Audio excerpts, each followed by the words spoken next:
Saint লাগিয়েছে? হ্যাঁ, Saint না লাগাবার কি আছে, সবাই সেন্ট লাগায়, আমিও লাগিয়েছি। 7 দিন না চান করলে সেন্ট তো লাগাতেই হবে। এসব কথা এখানে কি বলার দরকার ছিল?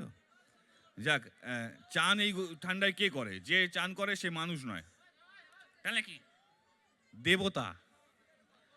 যাক, আমি বলি, একটা কথা বল। বলো। এই যে সেন্ট লাগিয়েছে, কিনেছে? হ্যাঁ, কিনেছি, 2000 টাকা দামের সেন্ট লাগিয়েছি। সত্যি কথা বলো। কেন মিথ্যে কথা বললাম? তুমি 2000 টাকা দামে সেন্ট লাগাবে? না না, 1000 টাকা। সত্যি কথা বলো। 500 টাকা। এটা মিথ্যে কথা। সত্যি কথা বলো। ওই ডান্সাররা লাগাচ্ছিল, ওদের থেকে একটু চেয়ে লাগিয়েছি। এটাই ঠিক কথা। আমার সামনে মানে আমার মান সম্মান নাও খেলে হয় না। এবার ওর কথা বলি। সামনে কত মেয়ে? সামনে কত মেয়ে তো তোমার